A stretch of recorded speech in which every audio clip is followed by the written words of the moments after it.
최근 일본이 이상하게 변하기 시작했습니다. 특히 한국을 대하는 태도가 변하기 시작한 것이 놀랐습니다. 일본의 그동안의 행동들은 한국인들의 분노를 불러일으키기에 충분했고, 한국인들도 일본은 원래 그런 나라라고 생각하며 그에 맞는 단호한 행동을 보여줬습니다. 이로 인해 양국 간의 관계는 급속도로 악화된 상태죠. 그런데 이런 일본의 내부에서 뭔가 이상한 조짐이 보이기 시작합니다. 그리고 그것은 얼마 전 한국을 대하는 태도에서 바로 나타나기 시작합니다. 오늘은 현재 일본이 왜 갑자기 한국에게 친하게 지내려는 제스처를 보이는지와 이런 행동의 이유가 담긴 충격적인 일본의 현 상황에 대해서 알아보겠습니다. 일본의 현재 상황은 말 그대로 혼란 그 자체입니다. 할 것은 많은데 문제점은 끝도 없이 나오고 있는 상황이죠. 현재 일본 내 코로나19 누적 확진자 수가 50여일 만에 2배로 늘어 20만 명을 넘어섰고, 코로나 사망자 수도 3,000명에 육박하는 등 급격한 상승세를 보이고 있는 상황입니다. 이 가운데 스가 요시히데 일본 총리는 2021년 여름으로 연기된 도쿄올림픽 강행 의지를 표명했습니다. 바이러스에 이긴 인류의 승전 기념으로 올림픽을 개최하겠다는 것이죠. 하지만 올해 한 차례 연기된 도쿄올림픽도 내년에 제대로 치를 수 있을지 전혀 알 수 없는 상황입니다. 더군다나 현 일본 정부의 행동에서 현 상황을 타개할 의지가 없다고 보는 일본인들이 많아지면서 비협조적인 일본인들도 많아지고 있는 상황입니다. 그런데 일본은 이런 자국의 혼란한 상황을 타개하고자 하는 것인지 한국을 적극적으로 이용하려는 모습을 보입니다. 그동안 한국 때리기에 열을 올리더니 갑자기 우호적인 제스처를 보내기 시작한 것입니다. 먼저 일본은 항공 노선부터 손을 대기 시작합니다. 일본이 경제제재 당시 가장 치사하게 나온 것이 한국인들에게 대한 일본 입국의 제한이었습니다. 당시만 생각하면 화가 끓어오르죠. 그런데 최근 일본 정부는 한국 정부에게 먼저 나서서 김포 하네다 항공노선 운항을 재개하자고 제안했습니다. 그들은 인천 나리타 공항은 서울과 도쿄 도심으로부터 1시간 이상 떨어져 있어 불편하다며 도심으로부터 가까운 김포나 하네다 노선을 다시 재오픈하자고 부탁합니다. 물론 한국의 입장은 단호하게 이었습니다.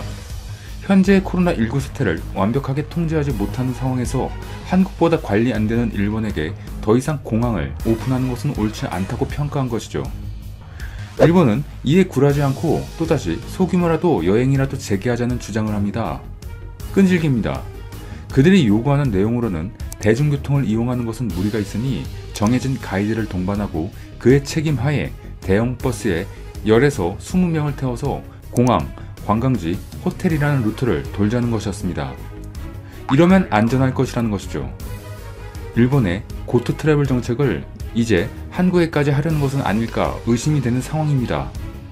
한국은 여행은커녕 5명 이상 모이는 것도 제한하는 상황인데 한국 정부가 이 말을 받아들일 리가 없겠죠.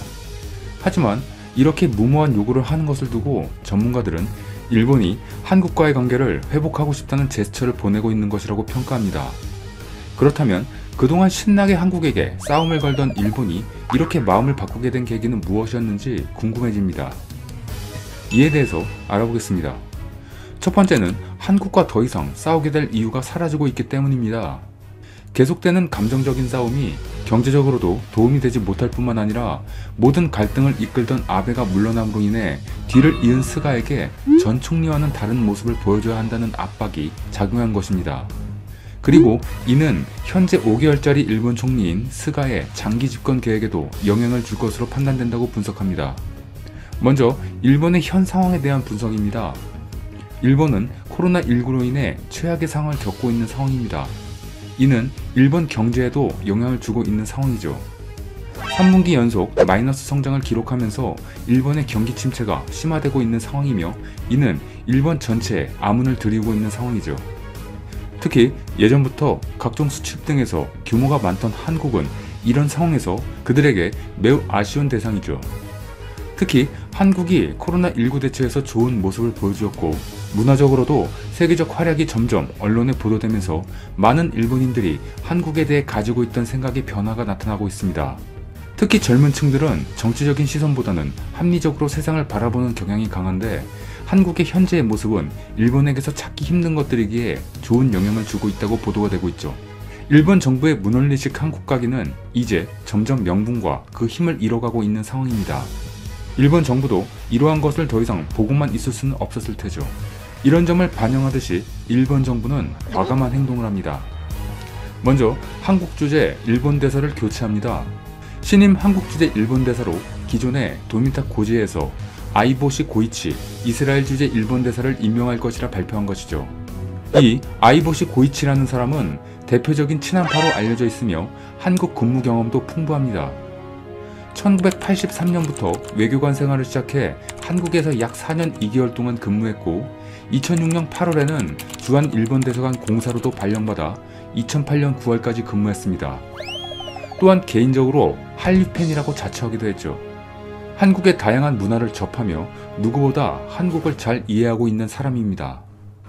그의 회고록에는 이렇게 나와 있습니다. 해외 출장 때 비행기 안에서 한국 영화를 보고 출장지에서도 현지 한국 요리점을 꼭 들렀다. 출장에서 돌아오는 길에 나리타 공항에서 바로 신승훈 콘서트장에 가기도 했다고 말입니다. NHK 방송은 일본 정부가 아이보시 이스라엘 주재 대사를 한국 대사로 기용할 방침이라며 태평양 전쟁 중 징용을 둘러싼 문제와 위안부 문제 등으로 한일 관계가 냉각된 가운데 한국 주재 경험이 풍부한 아이보시를 기용해 상황 타개를 위한 실마리를 모색할 것이라고 보인다고 전망했습니다. 이뿐만이 아닙니다. 일본 정부는 주한 일본 대사 후임으로 아이보시 대사를 임명하면서 대사관 고위직 세 자리의 자리에도 이례적으로 한국어가 유창한 외교관을 포진시킨다고 합니다. 이 둘은 소마 히로이사 총괄공사와 미바의 다이스케 정무공사로서 둘 다 대표적인 지한파로 분류되고 있습니다. 소마 공사는 한국의 대학에서 연수를 받은 바 있고 미바의 공사 또한 마찬가지로 한국에서 유학했으며 한국어를 구사하는 데 별 어려움이 없는 수준이라는 점도 공통적입니다. 이 모든 것들은 아베가 총리를 할 때에는 현실적으로 불가능한 조합이라고 보고 있습니다. 그렇다면 현 일본의 수장인 스가 총리가 이끈 일본 정부는 왜 이런 행동을 하게 된 것일까요? 전문가들은 스가 요시히데의 야망이 생각보다 크다고 평가합니다. 기존과 똑같이 행동하다가는 국민들의 지지를 얻지 못하고 아베의 대리인 정도로 여겨지다 물러날 것으로 판단한다는 것이죠. 현재 스가는 전 총리를 이어서 그 자리에 올랐기 때문에 5개월짜리 총리라는 꼬리표가 붙어있는 상황입니다. 사실 아베도 갑자기 건강상의 문제 등으로 총리 자리를 내려왔다고는 하지만 실제로는 일본의 현재 상황을 개선하기 힘들 것을 알기 때문에 시간을 두고 잠시 물러나 있다고 생각하는 것이 맞습니다. 그래서 다음 일본 총리 자리에 다시 아베가 돌아올 것 같다는 말이 나오고 있는 상황입니다. 다음 일본 총리 자리를 두고 스가, 아베, 이시바, 3파전이란 말도 나오고 있기 때문에 스가 총리는 분위기 반전이 필요합니다. 스가는 이를 행동으로 옮기는 모습을 보여줍니다. 최근 일본 도쿄지검 특수부에서는 아베 신조 전 일본 총리가 재임 중 국가 행사인 벚꽃을 보는 모임 전야제에 자신의 지지자들을 고급 호텔로 불러 그 비용 일부를 대납했다는 의혹을 조사하고 있습니다. 그런데 이 보도를 처음 낸 곳이 그동안 친정부 성향으로 분류됐던 요미우리 신문과 공영방송 NHK라는 것입니다. 일본의 언론 통제는 유명하죠. 아베가 집권한 이후로 일본의 언론 지수는 최하로 떨어진 적도 있습니다. 이렇게 정부의 눈치를 봐왔던 이 매체들이 전임 총리 아베의 흠결을 보도한 데는 스가 요시히데 현 총리의 암묵적인 승인이 있지 않으면 힘들다는 의견이 나오고 있습니다. 또한 아사히 신문 계열 주간지 아에라는 검찰이 아베 총리의 벚꽃 스캔들을 본격 조사하기 시작한 것은 검찰과 총리 관저가 아베로부터의 탈각이라는 공동의 목표에 동의했기 때문이라고 전했습니다. 또한 언론이 검찰의 아베 수사 정보를 알게 된 것도 스가 총리 관저에서 일부러 흘렸다는 말이 나오고 있습니다. 사실 현재 아베 임기 기간의 비리는 스가 총리가 방어해주기 힘들 정도로 계속 밝혀지고 있다고 합니다. 각종 정치 언급을 받는 정황과 아베 측근들의 뇌물 혐의 등이 수면 위로 나오면서 스가도 많은 생각이 있었을 겁니다. 점점 하락하는 지지율을 반등시켜야 하는데 전 총리의 못된 것까지 안고 가기에는 너무 리스크가 큰 것일 테죠. 최근 온라인 매체 겐다이 비즈니스가 스가 총리 관저의 분위기를 발표했습니다. 스가 요시히데 일본 총리는 아베 신조 전 총리의 부활극 때문에 신경이 거슬려 피로가 극에 달했다는 보도를 냈습니다. 신종 코로나 바이러스 감염증이 처음 크게 확산했던 중국 우한에 대한 봉쇄령이 8일 0시부로 해제되면서 중국 정부가 국제사회를 향한 본격적인 여론 반격에 나서고 있다. 반면 미국은 중국에 치우쳤다며 테드로스 아다놈 게브레예수스 WHO 사무총장의 퇴진 압박까지 하고 있다. 주한 중국 대사관은 7일 홈페이지를 통해 코로나19 방역 상황을 알리면서 시진핑 동지를 핵심으로 한 중공 중앙의 굳센 영도 하에 가장 전면적이고 엄격하며 철저한 방역 조치를 했다고 강조했다. 북 정부는 특히 전염병 사태 발생 이래 중국은 시종일관 인류 운명 공동체 이념과 공개, 투명, 책임지는 자세로 방역 관련 정보를 발표하고 추후에 숨김없이 세계보건기구 및 국제사회의 경험을 공유함으로써 국제사회의 높은 평가와 보편적인 인정을 받았다라고도 주장했다. 중국이 WHO에 힘을 실어줬지만 비슷한 시기 도널드 트럼프 대통령은 WHO가 중국 중심적이라며 맹비난했다. 7일 WHO는 미국이 자금을 지원하지만 매우 중국 중심적이라고 비판하는 트윗을 올린 데 이어 같은 날 백악관 브리핑에서 WHO는 여행금지 조치에 동의하지 않았다고 강한 불만을 표시했다. 백악관을 나간 뒤 트럼프 저격수로 활동해온 존 볼턴 전 백악관 국가안전보장회의 보좌관도 이건과 관련해서는 트럼프 대통령과 한 목소리를 냈다. 볼턴 보좌관은 7일 트윗에서 WHO는 중국의 막대한 코로나 바이러스 은폐의 공범이라는 글을 올렸다. 볼턴 전 보좌관은 이어 내가 WHO 사무총장 사임을 밀어붙이는 마르코 루비오와 테드 크루즈 상원 의원을 지지하는 이유라며 그가 속임수를 쓰는 공산주의 정권을 맹목적으로 신뢰해 세계를 잘못된 방향으로 이끌었다고 비판했다. 마이크 폼페이오 미 국무부 장관도 같은 날 국무부 언론 브리핑에서 독재 국가들은 특정한 방식으로 당면한 문제를 일시적으로 해결할지는 모르겠지만 결국은 그들의 주민은 물론 나머지 세계를 위험에 빠뜨린다고 지적했다. 이어 민주주의 국가는 자유로운 언론과 활성화된 학계 등을 통해 위기를 궁극적으로 해결하기 위한 방법을 얻게 되며 그게 미국이 하는 방식이라고 주장했다. 코로나 이후 폭풍 구매? 보복성 소비 중 경제 구세주 될까? 중국 10대 명산 중 하나인 안의성의 황산. 이곳은 청명절 휴일인 지난 5일 사람으로 들끓었다. 줄은 오전 4시부터 길게 늘어졌다. 8시도 되기 전에 대기 인원이 1일 제한인 2만 명을 넘었다. 안의성이 4일부터 황산 등 29개 관광지를 지역 주민에게 무료로 개방하자 사람들이 몰린 것이다. 관리소 측은 발권을 중단해야 했다. 최근 부진성 부조시의 한 가게에선 5리터짜리 대형 생수통이 등장했다. 이곳에 버블티를 담아 판매하기 위해서다. 가게는 이대왕 버블티를 코로나19 봉쇄령으로 밖을 다니지 못한 사람들을 겨냥했다. 버블티를 못 먹었던 소비자 갈증을 해소하기 위해서라고 홍보한다. 중국 경제일간 21세기 경제보에 따르면 소비자 반응도 좋다고 한다. 중국인들은 코로나19로 인해 울며 겨자 먹기로 소비 다이어트를 해왔다. 이제 바이러스 창궐은 진정 기미를 보인다. 그러자 폭풍 구매에 나서는 조짐이 보인다. 이른바 보복성 소비다.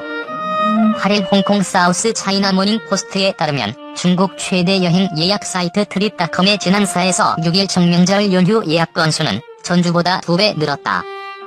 중국의 전자상거래 업체 핀도더의 하루 화장품 주문 건수는 지난달 중순부터 5천만 건을 넘기고 있다. 지난해 같은 기간과 비교하면 60% 증가했다. 핀도더 관계자는 SCMP의 립스틱과 아이섀도우, 아이브로우 펜슬 등 색조 화장 위주로 소비가 증가하고 있다고 말했다. 식품 소비도 급증하고 있다. 전자상거래 플랫폼 팔리닷컴에 따르면 중국 전체 식품 소비는 24% 증가했다. 중국에서 왜 보복성 소비 조짐이 보일까? 중소기업연구원이 지난달 초 발표한 연구 보고서를 보자. 이 연구원의 황경진 연구위원은 보복적 소비에서 보복이란 말이 부정적으로 들리지만 이는 외부적 요인으로 억눌렸던 소비가 분출되는 소비율을 가리킨다고 설명한다. 그러면서 격리 조치와 외출 자제 권고 등으로 큰 타격을 입은 여행, 외식, 문화 오락, 뷰티 산업 등 서비스 분야의 소비 수요가 코로나19 사태 종식 후 많이 늘어날 것이라고 예상했다. 중국에선 보복성 소비에 대한 기대가 크다. 위젠거 전 중국 상무부 부부장은 코로나19가 진정세를 보이면서 문화, 관광, 스포츠, 건강의료 방면의 소비가 조금씩 살아나고 있다며 올해 중국의 수매 판매액이 45조 위안에 달할 것으로 내다봤다. 지난해 41조 위안보다 9%가량 증가한 수치다. 중국 정부가 직접 나서 보복성 소비를 거론할 정도다. 성나이윈 중국 국가통계국 부국장은 지난달 말 코로나19로 억제된 소비가 1조 5천억 위안에 이를 것이라며 사태가 마무리되면 소비가 점진적으로 회복되고 심지어 보복적 반등을 할 수도 있다고 말했다. 중국 정부가 인민들의 지름신이 내리길 기원하는 것처럼 보일 정도다. 중국의 이런 행동은 어느 정도 예측된 모습이다. 중국 지도부의 특성 때문이다. 중국 공산당은 절차적 정당성이 없다. 선거를 통해 집권하지 않아서다. 대신 지속적인 경제 성장과 인민 생활 수준의 향상을 내세워 통치를 정당화한다. 이른바 업적 정당성이다. 그런데 코로나19로 업적 정당성이 위태로워졌다. 감염 확산은 겨우 막았지만 대가가 너무 컸다. 바이러스를 잡기 위해 경제의 작동 전환을 꺼버리다시피 했다. 마비된 중국 경제는 1978년 개혁, 개방 정책 채택 이래 처음으로 1분기 마이너스 성장을 기록할 것으로 보인다. 감염병에서 한시름 놓은 중국 정부의 경제 회복이 생존의 문제인 이유다. 황연구 의원은 올해는 중국 정부가 국내 총생산 규모를 10년 전 대비 2배로 키우겠다는 이른바 샤오캉 사회 시현의 마지막 해라며 중국 정부는